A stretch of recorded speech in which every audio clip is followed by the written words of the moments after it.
2015, everything changed. We were hit by a major earthquake on a Saturday afternoon, and it sort of destroyed a lot of major things in the country and turned people's life upside down. The metal community, who not too long ago would get arrested for having long hair and tattoos in Nepal, along with the help of metal bands from as far away as Switzerland, started Metal for Nepal. It began as a series of fundraising gigs in 14 countries, showing how heavy metal truly is a global community. On the back of a fully fledged campaign that spawned afterwards, more than 324 homes were built in Gorkha in partnership with the non-profit organisation People in Need. It's been a few years, but it's good to see that what we did here back in those days helped out a lot of people. And I can see a lot of things have been built, like the school was not here. Fast forward to 2020 and the global COVID pandemic. Everyone stopped. The impact was felt all across the world, but for a poor country like Nepal, it was dire. Videos of hundreds of thousands of migrant workers trying to return home at the Nepal-India border, stranded with no access to food and water, surfaced on the internet. Those same misfits needed to step in and do something about it. The metal community reached out to the other outcasts and rebels, the tattoo community in Nepal. The idea of uniting heavy metal and tattoo in Nepal was born. Metal for Nepal reached out to both the heavy metal and tattoo communities to raise funds to support local frontline organisations at the Nepal and India border.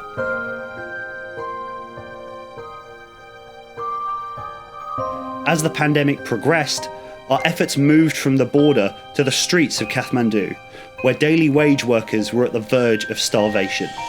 Soon, Metal for Nepal started reaching out to various marginalised and indigenous communities across Nepal to provide food rations.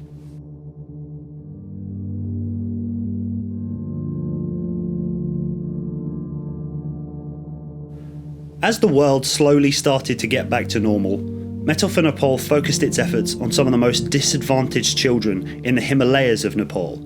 This time, we wanted to make sure kids are warm during the fierce winters of these regions.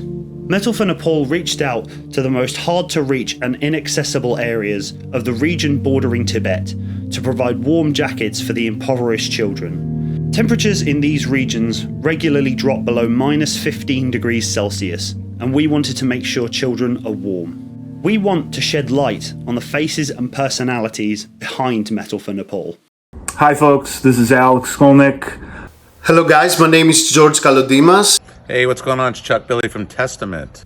Hi, my name is Mike Dorsey. My name is Dylan Forte. Hey, what's up? This is Liam from Cancer Bats. My style is black work, geometric, and I'm heavily influenced by the Nepali iconography and the Tibetan culture. I've been to Nepal 3 times in Kathmandu for the Nepal Tattoo Convention. Instantly from the first 1 hour there, I was in love with the spirituality and the mysticism that this place has, the people, the energy. I was brought to the metal world largely because I grew up in the San Francisco Bay Area at a time when there was a lot of music happening in the clubs that would go on to be very important in the world of metal. You heard metal because it was everywhere and you knew somebody who played metal. So it was definitely growing up in the San Francisco Bay Area that brought me to heavy metal. First of all, I got in contact with this amazing guy, Flower, that is one of the promoter of Metal from Nepal.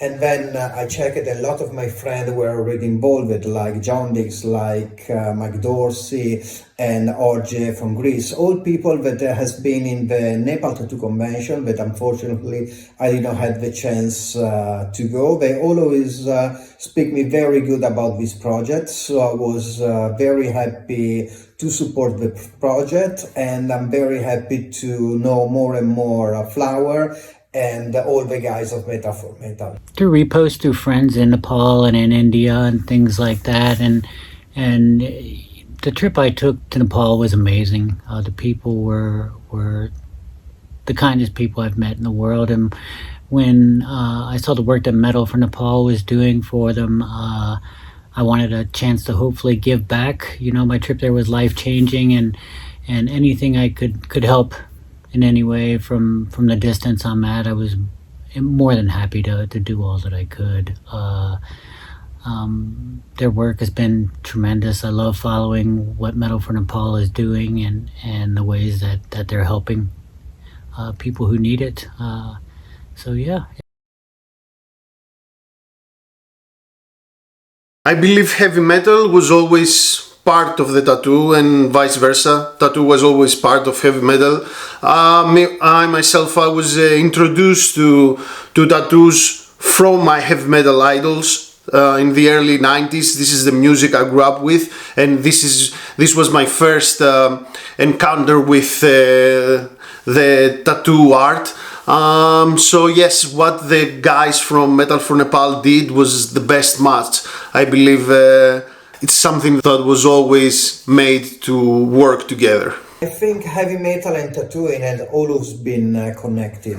One of the first huge impact in tattooing was in the beginning of the 80s with MTV, because for the first time people could see all their favorite bands like Motley Crue, like Iron Maiden, and then Guns N' Roses in the video fully tattooed. And this is why, especially end of the 80s, beginning of the 90s, so many young tattooers that came from the punk rock scene decided to start to be tattooer, and they start the renaissance of tattooing. So tattooing and heavy metal has been always connected since the beginning of the 80s, basically. Well, I started getting tattoos really early. I think my first time I joined Legacy, I was actually a guy who actually had the job. I was older than the guys. I got a nice paycheck, and we actually went to Alameda to Ricky's Tattoo and all got the Legacy skull tattoo. We all got that. I got that on my arm right here, and I believe all the rest of the guys got theirs up here. So that started it off, and then, you know, through years of meeting different people in the music scene and becoming friends with some local tattoo artists, and did a lot of late night in the garage getting tattoos. That's what most of this stuff is, but that's what it is. The guys from Metal of Nepal reached out to me, and I had met them because I played in Nepal with Testament. Yeah, well, when the guys reached out to me, I was, of course, more than up for helping out.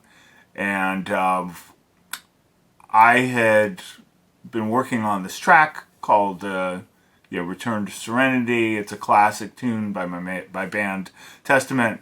We hardly play it live. We haven't played it live in many years. People are always asking for it, and especially for the guitar part. So I filmed myself playing the guitar part, and it just seemed like a perfect thing to lend to the cause. So I'm very happy to be part of it. We got to go to play Metal for Nepal first time. God, I don't know how many years ago. It's been since COVID, but that was our first experience, and it was such an awesome place to go. The fans were incredible. You know, we got to experience the local culture with the food, and had some great people taking us around, showing us the sights. Amazing. So I love playing places like that, you know. Now we've been playing for over 35 years touring. Getting to play special places like that makes it really worthwhile doing what we do. So anytime we're ever asked to come to Nepal, we're going to be there right away. Yeah, I was actually there the year before the earthquake, and when the earthquake happened, I tried to help as much as I could, and then I also saw this organization like Metal for Nepal, and I saw that so many bands were helping. Really, I was very impressed. So to this day, we're keeping the thing going by, trying to support, trying to do designs for some merchandise they can sell and get money. Really interesting.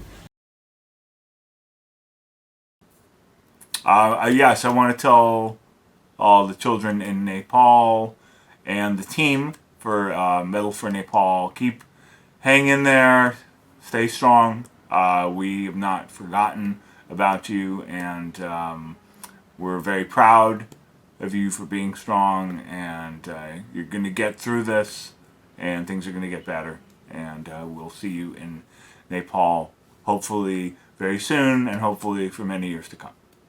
I really appreciate being able to be a part of this project and support everyone. I look forward to seeing the kids up in the mountains and try to make a trek out there next time when we can. And I just appreciate being part of it. I'm excited to help spread the word about what Metal for Nepal is doing for the Nepalese people, and to help bringing jackets to kids in remote areas, and to help raise funds for those in need.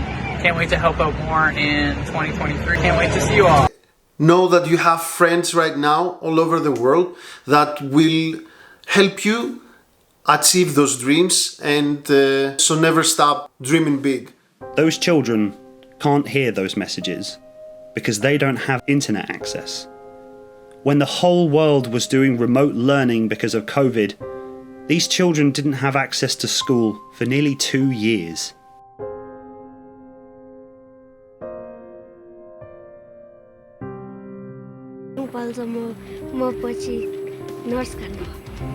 My name is Kinzam Gru.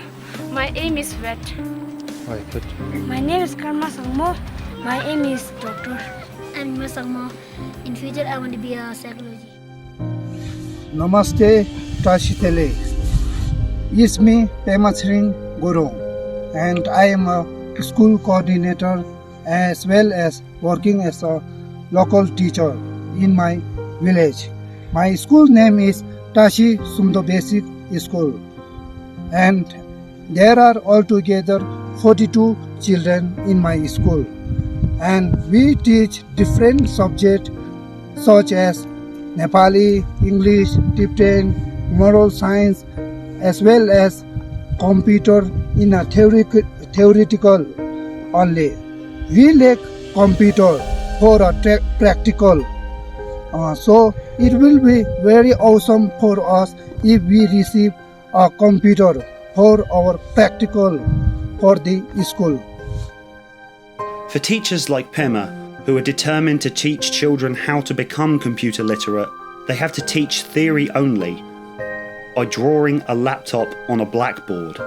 Metal for Nepal wants to bring the children of this country into the 21st century so they can experience more of what life has to offer. After all, how many of us can say that we found our favourite bands through the internet? Hello everyone, I'm Mercedes from Merity Digital. We are a London-based non-for-profit in the UK, and we started back in 2013 after travelling around the area that you can see in my back, which is the north of Morocco. And we started because we could see on the ground the poverty associated with not having a device, not having access to the internet, or even not having the skills to use what you have.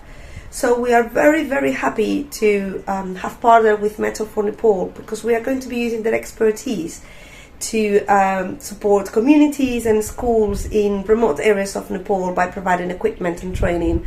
So thank you so much, Metal for Nepal, for everything you do. Thank you. Take care. Bye, everyone. Make sure to follow and subscribe to keep up to date with Metal for Nepal and see how you can help out with the And Computers for All project.